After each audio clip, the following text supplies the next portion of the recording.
Hello नमस्कार साथियों, स्वागत है आप सभी का। तो दोस्तों आज की इस वीडियो में हम देखेंगे इंडियन जियोग्राफी, भारत के भूगोल से दोस्तों कुछ महत्वपूर्ण प्रश्न जो आप लोगों के exam NTPC, SSC, MTS, GD, RPF सभी एग्ज़ाम के लिए दोस्तों लाभदायक होगी। दोस्तों यह इंडियन जियोग्राफी का पार्ट 2 है। इससे पहले वाले वीडियो में दोस्तों पार्ट 1 में दोस्तों मैंने 30 प्रश्न कराया था और ये दोस्तों आप लोगों के लिए होमवर्क था कि टाइगर स्टेट कहा जाता है। टाइगर स्टेट किसे कहा जाता है? तो इसका राइट आंसर दोस्तों ऑप्शन डी हो जाएगा, मध्य प्रदेश। मध्य प्रदेश को टाइगर स्टेट कहा जाता है। ये दोस्तों कल की वीडियो का होमवर्क था पार्ट 1 के। तो दोस्तों इंडियन जियोग्राफी के पार्ट 2 का ये पहला प्रश्न है कि निम्नलिखित में से खरीफ की फसल नहीं है। खरीफ की फसल दोस्तों कौन सी फसल नहीं है? तो इसका राइट आंसर ऑप्शन सी हो जाएगा, सरसों। सरसों दोस्तों ये खरीफ की फसल नहीं है, ये रबी की फसल है। अगला प्रश्न है दोस्तों, चावल उत्पादन में भारत का विश्व में स्थान है। तो दोस्तों चावल उत्पादन में भारत का विश्व में कौन सा स्थान है? तो इसका राइट आंसर ऑप्शन बी हो जाएगा, द्वितीय स्थान है दोस्तों चावल उत्पादन में भारत का विश्व में। और दोस्तों पहले स्थान पे कौन है? तो चाइना, चीन दोस्तों ये पहले स्थान पे है और दूसरे स्थान पे अपना भारत है। अगला प्रश्न है, भारत में हरित क्रांति के जनक कौन है? तो इसका राइट आंसर ऑप्शन बी हो जाएगा, एम.एस. स्वामीनाथन। एम.एस. स्वामीनाथन ये भारत में हरित क्रांति के जनक हैं। दोस्तों आप लोग कमेंट में बताइए कि विश्व में हरित क्रांति के जनक कौन है? विश्व में हरित क्रांति के जनक कौन है? इसका आंसर आप लोग कमेंट में बताइए। अगला प्रश्न है, केंद्रीय तंबाकू अनुसंधान संस्थान कहाँ स्थित है? तो इसका राइट आंसर ऑप्शन बी हो जाएगा, राजमुंदरी। राजमुंदरी में केंद्रीय तंबाकू अनुसंधान स्थित है। दोस्तों आप लोग वीडियो को अंत तक देखिएगा। इस वीडियो में दोस्तों मैंने सभी वेरी इंपॉर्टेंट प्रश्न लिए हैं जो आप लोगों के एग्ज़ाम के लिए बहुत ही हेल्पफुल होगी। और दोस्तों आप लोग अपना स्कोर भी बताइएगा कि कितने प्रश्न आपको पहले से आ रहे थे। अगला प्रश्न है, भारत के प्रथम राष्ट्रीय उद्यान का क्या नाम है? तो दोस्तों प्रथम नेशनल पार्क कौन सा है भारत का? तो इसका राइट आंसर ऑप्शन बी हो जाएगा, जिम कॉर्बेट राष्ट्रीय उद्यान। जिम कॉर्बेट राष्ट्रीय उद्यान दोस्तों ये भारत का प्रथम राष्ट्रीय उद्यान है।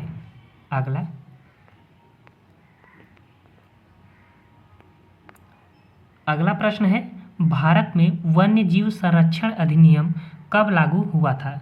तो वन्य जीव संरक्षण अधिनियम ये कब लागू हुआ था? राइट आंसर ऑप्शन ए हो जाएगा, 1972 में। 1972 में वन्य जीव संरक्षण अधिनियम लागू किया गया था। अगला प्रश्न है वेरी इंपॉर्टेंट है। अगला प्रश्न है दोस्तों, भारत के किस राज्य में सबसे अधिक वन क्षेत्र हैं? तो किस राज्य में सबसे अधिक वन क्षेत्र हैं? राइट आंसर ऑप्शन ए हो जाएगा, मध्य प्रदेश। मध्य प्रदेश में सबसे अधिक वन क्षेत्र है। और दोस्तों अगर आप लोगों से पूछा जाए कि वनों का सर्वाधिक प्रतिशत किस राज्य में है? तो मिजोरम में। मिजोरम में दोस्तों वनों का सर्वाधिक प्रतिशत है। और सबसे अधिक वन क्षेत्र कौन सा है? मध्य प्रदेश।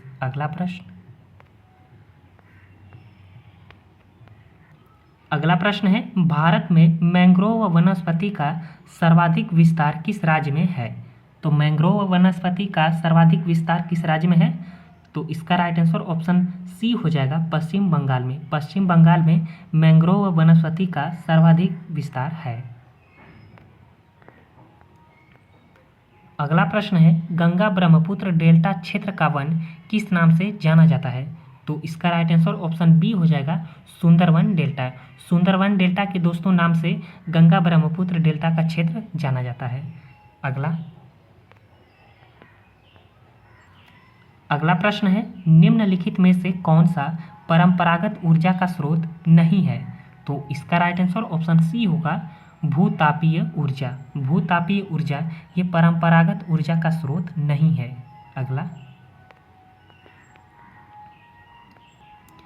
अगला प्रश्न है, निम्नलिखित में से किस राज्य में जिप्सम का सर्वाधिक उत्पादन होता है? तो इसका राइट आंसर ऑप्शन बी होगा, राजस्थान। राजस्थान में दोस्तों जिप्सम का सर्वाधिक उत्पादन होता है। अगला प्रश्न,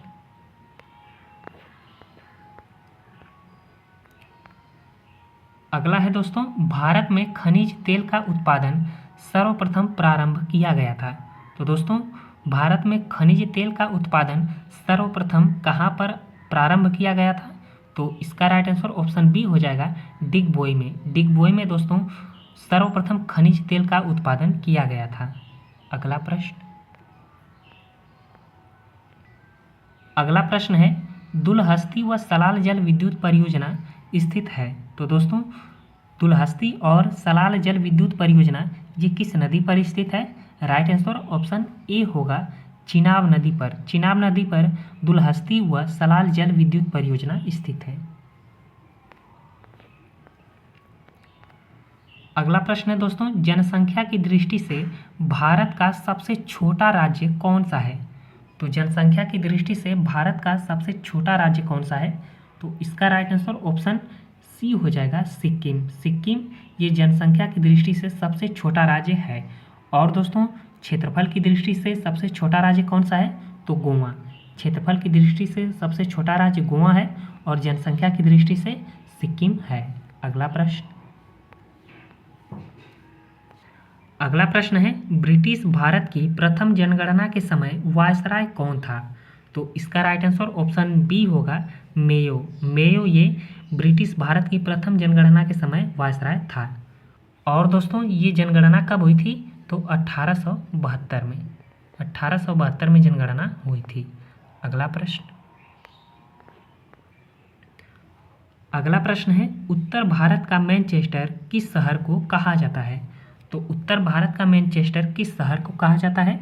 इसका राइट आंसर दोस्तों ऑप्शन बी होगा, कानपुर। कानपुर शहर को दोस्तों उत्तर भारत का मैनचेस्टर कहा जाता है। अगला प्रश्न है, अगला प्रश्न है, भारत में रेशम उत्पादन का सबसे बड़ा राज्य कौन सा है?